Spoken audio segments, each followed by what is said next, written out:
कोविडच्या माध्यमातून SK police भरती अकॅडमी विटा या ठिकाणी या कार्यक्रमासाठी उपस्थित असलेले आमचे सहकारी आणि अखेरा पॅंथर सेनेचे गुरुप मैदानी तो अनिकेत भाऊ साळुंके,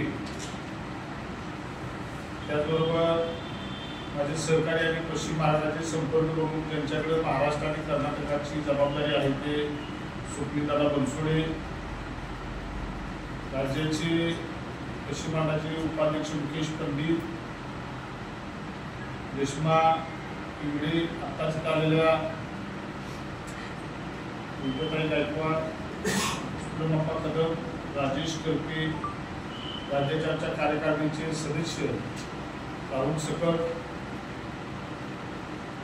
तुम्हाला यासाठी सगळी नावं सांगितली तर तुमची कुठं गाठभेट झाली तर तुम्हाला ओळखता येईल. आपल्या घोळ असा आहे की आपल्याला माणूस माणसाला ओळख देत नाही, फार मोठी आपल्याकडे आता दुर्दैव आहे. आणि आपण बघत असाल की डॉक्टर बाबासाहेब आंबेडकरांची जयंती आज आपण साजरी करताना ती जयंती आता अनिकेतने सांगितली की ती एका अकॅडमीत साजरी होती, बरोबर. अकॅडमी म्हणजे दोन जणांनी आपण क्लास म्हणायचो आणि त्याच्यामध्ये मराठी शब्द होता त्याला म्हणायची शिकवणी, बरोबर का. पूर्वी शिकवणी गाठले म्हणजे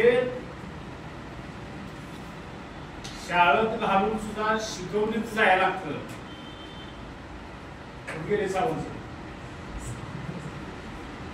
सतीश कांबळे सर आणि मनोज कुमार पाटोळकर सर आणि सागर सावंत सर ही गोष्ट समजून घ्यायची आहे. डॉक्टर बाबासाहेब आंबेडकर जर आपल्याला कळायचे असतील तर एक गोष्ट कळाली पाहिजे की आता काय म्हणलं की मुलं शाळेत जाऊन परत शिकवली जातात आणि शिकवून ती मुलं शाळेत जाऊन शिकतात, बरोबर. या सगळ्या गोष्टीला छेद जर या देशामध्ये कोणी दिला असेल तर त्यांचं नाव आहे डॉक्टर बाबासाहेब आंबेडकर.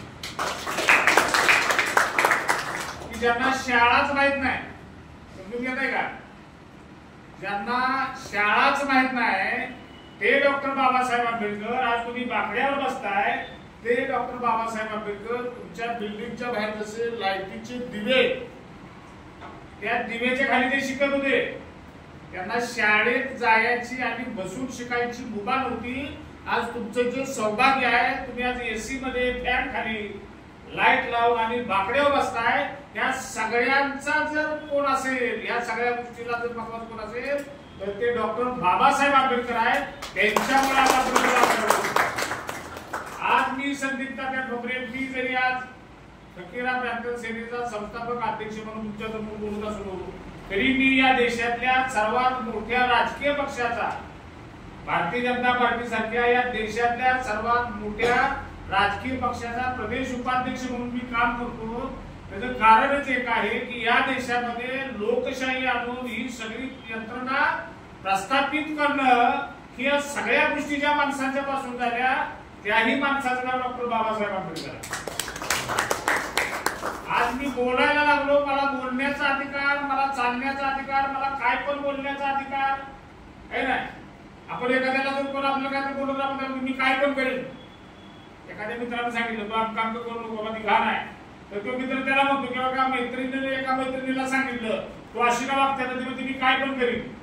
तर तो काय पण करण्याचा जो अधिकार आहे तो सुद्धा अधिकार आपल्याला डॉक्टर बाबासाहेब आंबेडकरांनी दिलाय. आपण विसरता कामा नये. आणि तुमचं भाग्य आहे, मग अनिकेतने सांगितलं माझ्या पुढं हा उद्याचा भारत आहे. आणि त्याच्या पुढे जाऊन एक वाक्य सांगितलं मी सर की तो एक काळ होता, त्या काळामध्ये शिकणाऱ्यांचे अंगठे कापून घेतले जात होते, माहिती ना. गुरुची दक्षिणा म्हणून अंगठे कापून घेतले जात होते. आज ती परिस्थिती नाही. आज परिस्थिती काय आहे, आज शिकवणारी माणसं आहेत, शिकणारी कमी आहेत. आज शिकवणारी माणसं अधिक आहेत, सांगणारी उपदेश सांगणारी अनेक आहेत, तर ती अंमलात आणणारी माणसं कमी आहेत. आज भारतीय राज्यघटना बाबासाहेब आंबेडकरांनी या देशाला सुपूर्द केली 26 जानेवारी 1950 ला. या देशामध्ये प्रजेचं राज्य आलं, तुमचं माझं राज्य आलं. संविधान दिलं, देशाला संविधान बहाल केलं, पण संविधानाची अंमलबजावणी करणारे कमी आहे. सांगण्याचा उद्देश काय?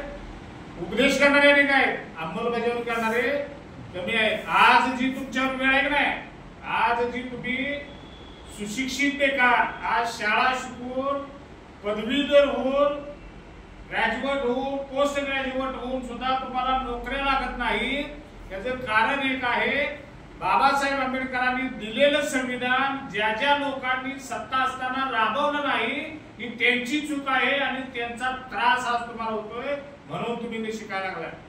आज जी तुम्ही पळताय, सकाळी पासून उठताय, 6ला उठताय, कष्ट करताय, ही सगळा त्रास तुमच्या मागे कोणी लावलाय? तर तो त्यावेळच्या राज्यकर्त्यांनी लावलेला आहे. त्यावेळच्या राज्यकर्त्यांनी जर त्यावेळेला जर अशा पद्धतीनं जर योग्य रीतीनं भारतीय संविधानाची अंमलबजावणी केली असती तर आज आपल्यावर ही वेळ आली नसती, ही समजून घ्या. आणि डॉक्टर बाबासाहेब आंबेडकरांची जयंती साजरी करताना इथं हॉलमध्ये किती लोक आहेत त्याला मी फार महत्व देत नाही सर. भारतीय राज्यघटनेचे शिल्पकार डॉक्टर बाबासाहेब आंबेडकरांची जयंती साजरी करताना हॉलमध्ये इथं किती लोक आहेत याला मी महत्व देत नाही. कारण असं आहे की इथं गर्दी किती आहे ह्याच्यापेक्षा गर्दी किती आहे ह्याला फार महत्व आहे. बाबासाहेब आंबेडकर हे असे समजणारे व्यक्ती नाही, बाबासाहेब आंबेडकर असे समजणारे चारित्र्य नाही. बाबासाहेब आंबेडकरांना जर आपल्याला समजून घ्यायचं असेल